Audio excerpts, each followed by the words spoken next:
All right, here we go, ladies and gentlemen. Ho ho ho ho! It seems the three big dogs are getting under arrest, or seem to be being held captive by our correctional system here, because they're going to be kind of shaking in their boots a bit. That they're under hearing because of what they've been doing on Twitter. What I mean by that is Yoel Roth and many other people. It seems that Twitter files congressional hearings. Twitter executives, including former FBI lawyer Jim Baker, who served as Twitter deputy counsel, are about to testify in front of the House Oversight Committee about their handling of the Hunter Biden laptop. Let's go! Now, we're not going to go over this because we don't really need to, but we can do this. This is from Paul Sperry, just to clear the air and see what's all going on. Making clear the bias of today's Twitter witnesses. Yoel Roth, Dem donor, called Trump's racist tendering and Trump White House officials Nazis. Viagade gave $2,700 to Hillary and $2,700 to Kamala. James Baker, Democrat.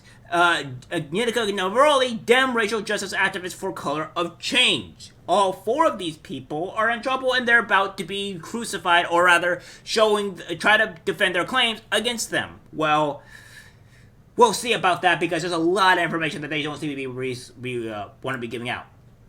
The very first one we have here is top oversight Republican James Comer makes former Twitter head of trust and safety Yoel Roth panic after he posts out massive poster with Roth's tweet calling Trump and his supporters actual Nazis.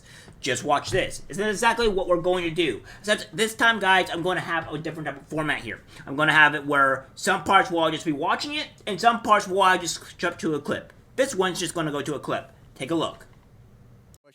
The Biden family investigation begins with the story of how big tech, the media, former intelligence agents, and the Bidens themselves suppressed the story of Hunter Biden's laptop weeks before the 2020 election.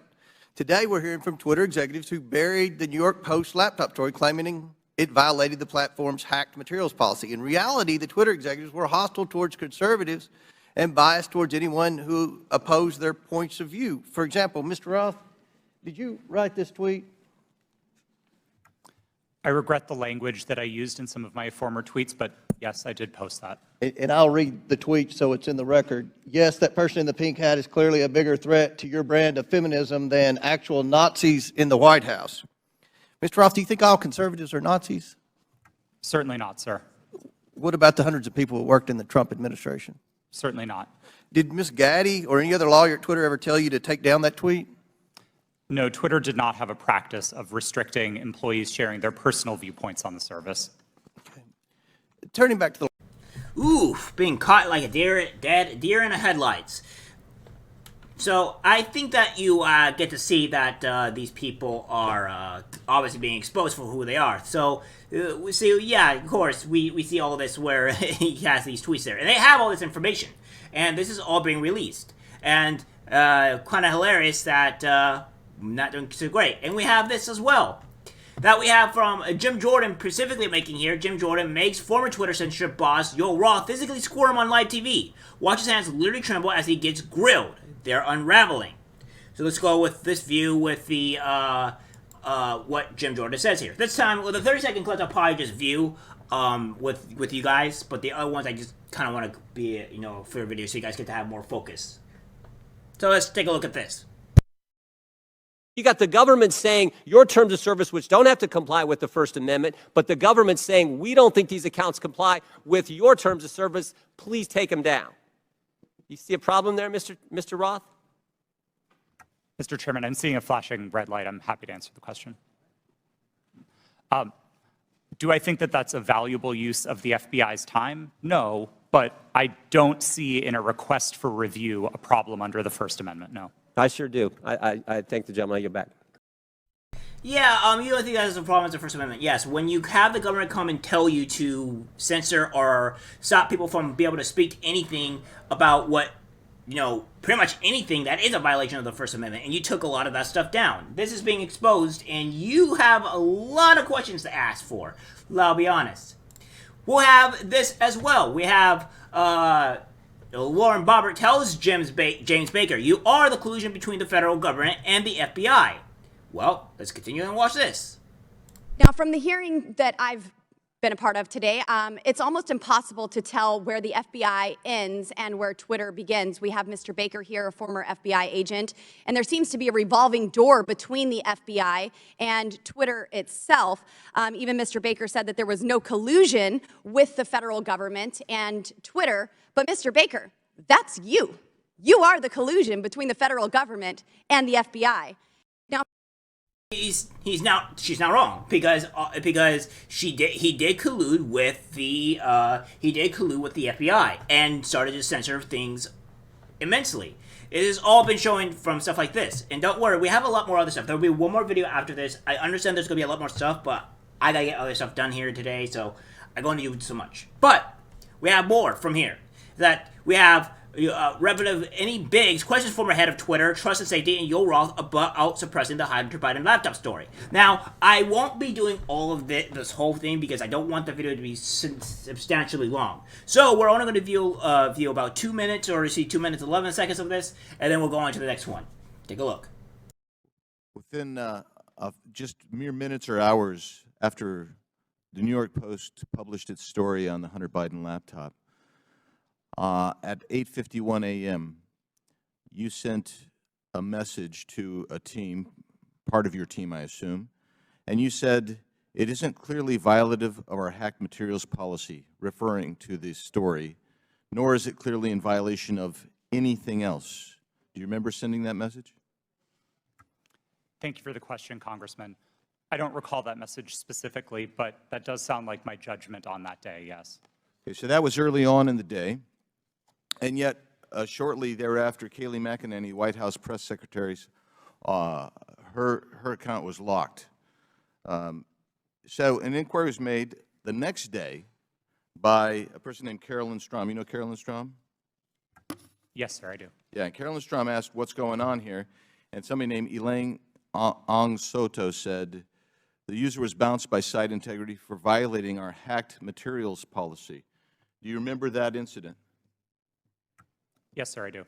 And somebody named Trenton Kennedy said, "I'm struggling to understand the policy basis for marking this as unsafe."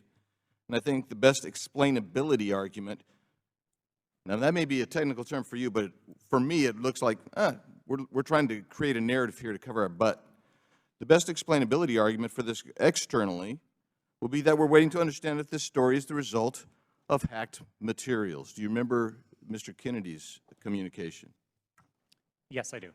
Yeah, and so then we get into a whole series of things written by Mr. Baker going back and forth, and he says on that same day, now at 9:26, which is about a half an hour after your statement that you don't think that anything's been violated here, he says, "I've seen some reliable cybersecurity folks question the..."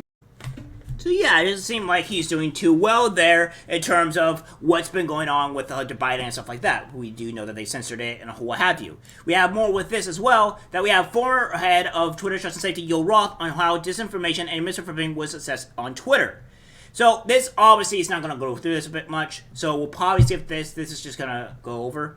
We have more from the post-millennial. Again, this is from Representative Lauren Barrett tells James Baker, "You are the collusion between the federal government and the FBI," which seems to be the truth of the case here. Well, we kind of went over this, but again, another thing. Finally, we have these will be the last two here.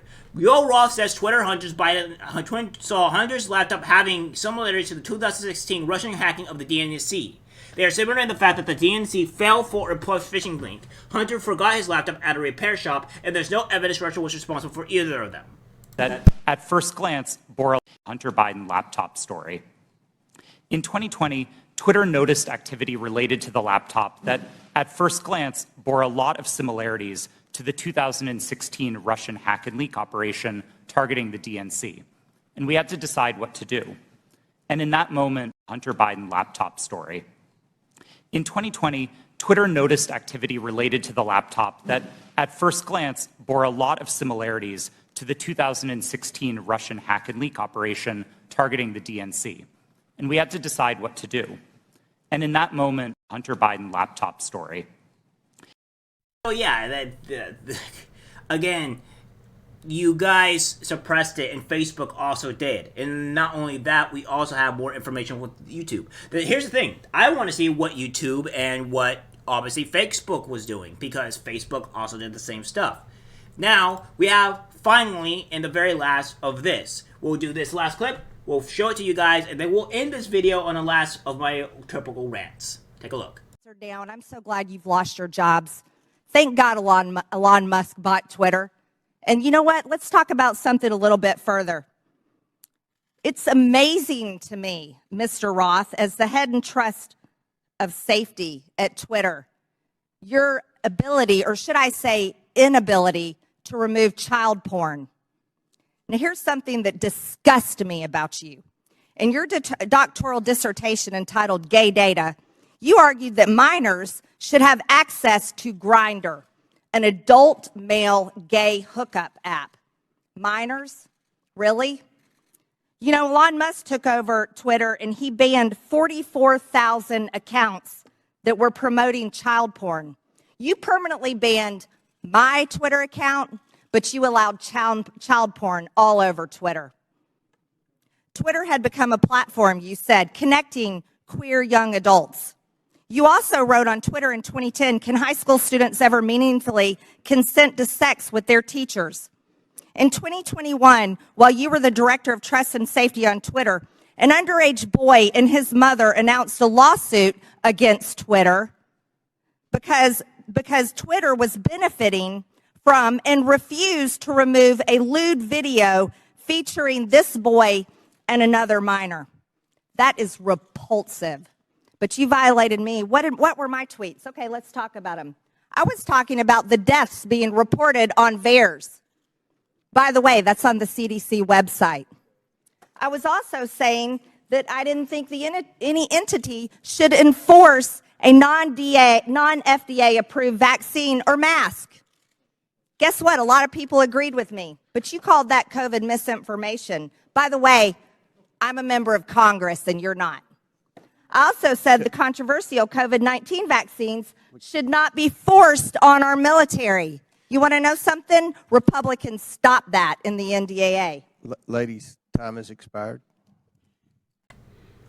And what a big one to end on the very last video, eh? Where we're talking about where he was, where Yoel Roth was permanently banned by his Twitter account, but he also allowed child porn and all that stuff all over Twitter. So yeah, it's kind of hilarious, really, that this was type of stuff that was been going on, and this was obviously what he did. The Twitter file shows all of this, and the very final video that I will show you in my next one, because it's kind of a little bit off center of what we're talking about here, and I don't want this video to be way too long.